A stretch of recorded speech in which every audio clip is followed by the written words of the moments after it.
Hello food lovers, welcome to our channel. నేను మీ రాణి ఎర్రంశెట్టి. ఈరోజు ఇడ్లీ చేసి చూపిస్తానండి. డిఫరెంట్గా ఉంటుంది, టేస్ట్ అనేది చాలా చాలా బాగుంటుంది. స్వీట్ ఎక్కువగా ఇష్టపడేవారు ఇలా బియ్యం, కొబ్బరి, బెల్లంతో చాలా సింపుల్గా ఇడ్లీ చేసుకుని తినొచ్చండి. ఆ ప్రాసెస్ అంతా కూడా నేను మీకు చూపిస్తాను. రెసిపీ అనేది డిఫరెంట్గా, టేస్టీగా అనిపిస్తుంది, కొత్తగా అనిపిస్తుంది. మీరు వీడియోని మధ్య మధ్యలో స్కిప్ చేయకుండా ఫస్ట్ నుంచి లాస్ట్ వరకు చూస్తేనే ప్రాసెస్ అనేది మీకు అర్థమవుతుంది. అలాగే పిల్లల నుంచి పెద్దవారి వరకు కూడా చాలా ఇష్టంగా తినే రెసిపీ అండి ఇది. ఆ ప్రాసెస్ అంతా కూడా నేను మీకు చూపిస్తాను. అలాగే అంతకు ముందుగా నా ఛానల్ని మీరు ఫస్ట్ టైం వాచ్ చేస్తున్న వారైతే రన్ అవుతున్న వీడియో కింద రెడ్ కలర్లో సబ్స్క్రైబ్ అనే ఆప్షన్ వస్తుంది కదా, దానిని టచ్ చేయండి. ఏఎల్ఎల్ ఆల్ని బెల్ ఐకాన్ని కూడా యాక్టివేట్ చేయండి. నేను పెట్టబోయే రెసిపీస్ అన్నీ కూడా మీ ఫోన్కి నోటిఫికేషన్కి వస్తాయి. ఏ రోజు రెసిపీ ఆ రోజు ఓపెన్ చేసి చూడొచ్చు. అలాగే రెసిపీస్ అనేవి మీకు కూడా నచ్చేలా ఉంటాయి. మీరు ఫాలో అయ్యి మీ ఫ్యామిలీకి కూడా కుక్ చేసి సర్వ్ చేయొచ్చండి. ఆ ప్రాసెస్ అంతా కూడా నేను మీకు చూపిస్తాను. ఇంకా స్టార్ట్ చేద్దాం. ఒక కప్పు నిండా ఇలా బియ్యం తీసుకోండి. అలాగే ఒక గిన్నెని తీసుకొని దానిలోకి వాటర్ తీసుకోండి. మనం తీసుకున్న బియ్యాన్ని ఆ వాటర్లో వేసుకుని నానబెట్టుకుందామండి. ఇలా ఒక గంట, గంటన్నర అయినా నానబెట్టుకోవాలి. ముందుగా 2-3 సార్లు బాగా వాష్ చేసుకుని తర్వాత మంచినీళ్ళతో నానబెట్టుకోండి. ఇలా వాటర్ పోసుకుని ఒక గంట సేపు మూత పెట్టుకుని నానబెట్టుకుని పక్కన పెట్టుకుందాం. చాలా తక్కువ ఇంగ్రీడియంట్స్తోని ఈ రెసిపీ అనేది మనం చేసుకోవచ్చండి. ఆయిల్తో అస్సలు పని లేదు, డీప్ ఫ్రై చేయాల్సిన అవసరం అంతకంటే లేదండి. చాలా సింపుల్గా మనకి రెసిపీ అనేది కంప్లీట్ అయిపోతుంది. ఇలా నానబెట్టుకున్న బియ్యాన్ని నేను మీకు చూపిస్తున్నానండి. నానిన తర్వాత మరలా ఇంకొకసారి 2 సార్లు అలా వాటర్తో బాగా కడుక్కుందాం. కడుక్కుని వాటర్ అన్నీ కూడా తీసేసుకుని మంచినీళ్ళతో నేను చూపిస్తున్నానండి. ఇప్పుడు ఇవి పక్కన పెట్టుకున్నాం కదా. ఇప్పుడు ఏ కప్పుతో మనం బియ్యం కొలుచుకున్నామో అదే కప్పుతో ఒక అరకప్పు బెల్లం తురుము తీసుకోండి. అలాగే అరకప్పు పచ్చి కొబ్బరి ముక్కలు తీసుకోండి. ఇప్పుడు మిక్సీ జార్ తీసుకుని మనం తీసుకున్న క్వాంటిటీ బెల్లాన్ని కూడా అలా వేసేసుకుందాం. అరకప్పు బెల్లాన్ని అలా మిక్సీ జార్లో వేసుకుని అరకప్పు పచ్చి కొబ్బరి ముక్కలు కూడా అలా వేసేసుకోండి. కొబ్బరి కొంచెం ఎక్కువగా ఉన్నా సరే వేసుకోవచ్చు. అలాగే నానబెట్టుకుని ఉంచుకున్న బియ్యాన్ని కూడా అలా వేసుకుందాం. అవన్నీ కూడా మిక్సీ జార్లో వేసుకుందాం. వాటర్ అనేవి ఎక్కువగా పోయకుండా సరిపడా పోసుకోండి. ఇప్పుడు 2 యాలకులు చూపిస్తున్నానండి. ఇలాచీ కూడా 2 వేసుకోండి. టేస్ట్కి సరిపడా సాల్ట్ వేసుకోండి, మరీ ఎక్కువగా వేసుకోవద్దు. కొన్ని వాటర్ పోసుకుని మెత్తగా పేస్ట్ లాగా గ్రైండ్ చేసుకుందాం. దోశల పిండిలాగా మనం గ్రైండ్ చేసుకుంటే సరిపోతుందండి. ఇలా రుబ్బిన తర్వాత నేను మీకు చూపిస్తున్నాను. ఎక్కడైనా చిన్న చిన్న కొబ్బరి ముక్కలు అలా ఉంటే ఇంకొకసారి గ్రైండ్ చేసుకుందాం. మొత్తాన్ని కూడా దోశల పిండి కన్నా మెత్తగా గ్రైండ్ చేసుకుంటే రెసిపీ అనేది చాలా బాగా వస్తుంది. ఇదంతా కూడా గ్రైండ్ అయింది కదా. ఇప్పుడు ఒక మిక్సింగ్ బౌల్ తీసుకొని ఆ పిండి అంతా కూడా దానిలో వేసేసుకుందాం. ఫ్రెండ్స్, ఇలా చేసుకుంటే చాలా డిఫరెంట్గా అనిపిస్తుందండి. రెసిపీ అనేది చాలా చాలా బాగుంటుంది. ఎప్పుడు మనం మినపప్పు ఇడ్లీ రవ్వతోనే ఇడ్లీ చేసుకుంటూ ఉంటాం కదా, ఒకసారి ఇలా డిఫరెంట్గా ట్రై చేసి చూడండి.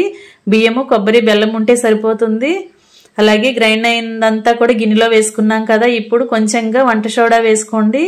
ఇవి తెల్ల నువ్వులు అండి. ఇవి గ్రైండ్ చేసి పెట్టుకున్న తెల్ల నువ్వుల పౌడర్. ఇది ఉంటే వేసుకోండి, లేదంటే లేదు, స్కిప్ చేసేయచ్చు. ఇలా వంట సోడా కూడా వేసిన తర్వాత ఇవన్నీ పిండిలో కలిసే వరకు బాగా కలుపుకుందాం. తెల్ల నువ్వుల పొడి అలాగే వంట సోడా కూడా బాగా కలిసే వరకు కొంచెంసేపు కలుపుకుని ఒక అరగంట పాటు మూత పెట్టి పక్కన పెట్టుకుందాం. ఎందుకంటే పిండి అనేది కొంచెం నానితే సాఫ్ట్గా వస్తుంది. నానిన తర్వాత ప్రాసెస్ అనేది స్టార్ట్ చేద్దాం, కుకింగ్ అనేది స్టార్ట్ చేద్దాం. ఇలా అరగంట తర్వాత గంట నానపెట్టుకుంటే సరిపోతుందండి. అలా నానిన తర్వాత మరొకసారి పిండిని బాగా కలుపుకొని పక్కన పెట్టుకుందాం. ఇప్పుడు ఇడ్లీ చేసుకోవటానికి ఒకే సైజులో ఉన్న బౌల్స్ని తీసుకోండి. ఇలా నేను 4 గిన్నెలు చూపిస్తున్నాను. ఇలా గిన్నెలు తీసుకున్నాం కదా, ఆ గిన్నెల లోపల నెయ్యిని అప్లై చేసుకుందామండి. మనం గిన్నె లోపల నెయ్యి రాసుకున్నట్లయితే ఇడ్లీ ఉడికిన తర్వాత చక్కగా రిమూవ్ చేసుకోవటానికి ఈజీ అవుతుంది. మనం గిన్నెలో నుండి ప్లేట్లోకి ఈజీగా తీసుకుని పెట్టేసుకోవచ్చు. అందుకే ఎక్కువగా మనం అడుగున నెయ్యి రాసుకోవాలి. అంతేకాకుండా రెసిపీకి నెయ్యి టేస్ట్ కూడా చాలా బాగా తెలుస్తుందండి. మనం తింటున్నప్పుడు ఆ నెయ్యితో తింటుంటే టేస్ట్ అనేది చాలా చాలా బాగుంటుంది. అలా గిన్నెలన్నిటికీ కూడా లోపల అలా నెయ్యి అప్లై చేసాం కదా. ఇప్పుడు మనం రుబ్బి పెట్టుకున్న పిండిని కొంచెం కొంచెంగా ఆ గిన్నెల్లోకి వేసుకుందాం. మరి నిండా వేసుకోకండి. ఇలా అన్నిటిలో కూడా సర్దుకొని పక్కన పెట్టుకుందాం. ఈ గిన్నెలన్నీ కూడా పక్కన పెట్టుకుని మనం వీటిని ఉడికించుకోవడానికి ఒక మందంగా ఉన్న పాత్ర తీసుకోవాలండి. నేను ఇలా కుక్కర్తో చూపిస్తున్నాను కదా. దీని లోపల కొన్ని వాటర్ పోసుకుందాం. వాటర్లో ఒక స్టాండ్ పెట్టుకుందాం. ఇలా స్టాండ్ పెట్టుకోవాలి. స్టాండ్ లేకపోతే ఏదైనా బాక్స్ మూతలు అలా ఉంటాయి కదా, అలా పెట్టుకోండి. ఇలా స్టాండ్ మీద ఒక ప్లేట్ పెట్టుకోండి. ఆ ప్లేట్ మీద మనం కలిపి పెట్టుకున్న గిన్నెలను పెట్టుకోండి. లేదంటే ఎక్కువగా మనం ఒకేసారి అన్ని గిన్నెలను ఉడికించాలి అనుకుంటే కొంచెం ఎక్కువగా వాటర్ పోసుకుని దానిపైన ఒక మూత పెట్టుకోండి. కుక్కర్ పైన కరెక్ట్గా ఉన్న మూత పెట్టుకోండి. ఇప్పుడు మూత మీద మనం కలిపి పెట్టుకున్న గిన్నెలన్నీ కూడా ఒకేసారి అలా పెట్టుకుంటే మనకి కుకింగ్ అనేది ఒకేసారి కంప్లీట్ అయిపోతుంది. ఇలా పెట్టుకున్నాం కదా. అడుగున వాటర్ అనేది ఎక్కువగా పోసుకోండి. ఇలా పెట్టుకున్న తర్వాత వేరొక మూతతో ఆ గిన్నెల్ని కవర్ చేసుకుందాం. ఇప్పుడు ఈ కుక్కర్ని స్టవ్ వెలిగించుకుని ఫ్లేమ్ సిమ్లో పెట్టుకుని ఉడికించుకోవాలండి. కుక్కర్ని స్టవ్ మీద పెట్టుకుని ఉడికించుకుందాం. ఒక 10 నుంచి 15 నిమిషాల వరకు ఉడికిన తర్వాత ఒకసారి మూత తీసి చూసినట్లయితే ఇలా చాకుతో కానీ టూత్ పిక్తో కానీ నొక్కి చూడండి. లోపలికి గుచ్చి చూస్తే లోపల తేమ అనేది ఏమైనా ఉంటే ఇంకొంచెం సేపు ఉడికించుకోండి. పొడి పొడిగా ఉన్నట్లయితే ఇంకా రెడీ అయిపోయినట్లేనండి. స్టవ్ ఆఫ్ చేసేసుకోవాలి. అలాగే మిగిలిన పిండిని కూడా మనం ఉడికించుకుందాం. ఈ ఉడికిన గిన్నెలను పక్కన పెట్టేసుకుందాం. ఇంకా రుబ్బుకున్న పిండిని ఇంకొంచెం మిగిలిన పిండిని కూడా ఇలా పెట్టేసుకుందామండి. లోపల కొన్ని వాటర్ పోసుకుని స్టాండ్ మీద ఈ 2 గిన్నెలను ఇలా కరెక్ట్గా సెట్ చేసుకుని ఇలా మూతని కవర్ చేసుకోవాలండి. ఆవిరి బయటికి పోకుండా ఇలా కరెక్ట్గా ఉన్న మూతని కవర్ చేసుకుంటే, మూతతో కవర్ చేస్తే రెసిపీ అనేది త్వరగా ఉడికిపోతుంది.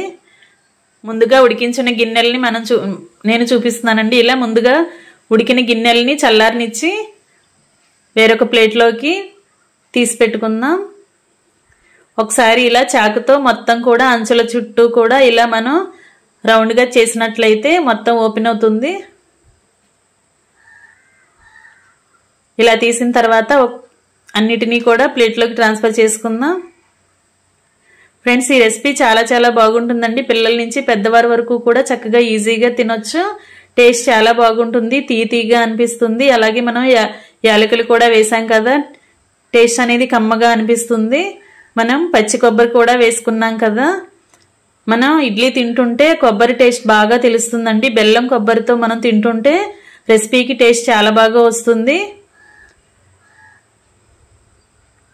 ఇలా మొత్తం కూడా ఉడికించుకున్న తర్వాత సర్వింగ్ ప్లేట్లోకి తీసుకుని సర్వ్ చేసుకోవటమే ఎంతో టేస్టీగా ఉండే కొబ్బరి బెల్లం ఆవిరి ఇడ్లీ రెడీ అయిపోయిందండి. టేస్ట్ అనేది చాలా బాగుంటుంది. ఈ రెసిపీ అనేది మీకు నచ్చితే ఖచ్చితంగా ట్రై చేసి చూడండి. అలాగే వీడియోని మీ ఫ్రెండ్స్కి ఫ్యామిలీ మెంబర్స్కి కూడా షేర్ చేయండి.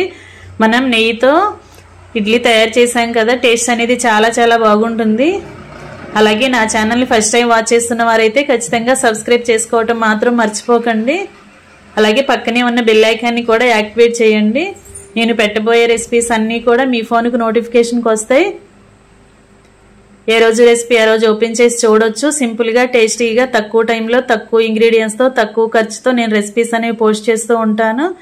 మీ అందరికీ కూడా నచ్చేలా ఉంటాయండి. సింపుల్గా చేసుకునే వారికి ఈ రెసిపీస్ చాలా బాగా నచ్చుతాయి. అలాగే వంట రాని వారు కూడా చాలా తేలిగ్గా రెసిపీస్ని ఫాలో అవ్వచ్చు. ఇలా మొత్తం కూడా చల్లారిన తర్వాత మనం కట్ చేసుకుని ఇలా తింటుంటే టేస్ట్ అనేది చాలా చాలా బాగుంటుంది. ఒకసారి ఇలా రెసిపీని ట్రై చేసి చూడండి. మీ అందరికీ కూడా నచ్చుతుందండి. మీ ఫ్యామిలీలో కూడా అందరికీ నచ్చేలా ఉంటుంది ఈ రెసిపీ అనేది. ఎప్పుడు ఒకే టేస్ట్తో తినే కన్నా ఇలా ఈసారి స్వీట్గా ఇడ్లీ చేసి చూడండి. Thanks for watching. నేను మీ రాణి ఎర్రంశెట్టి.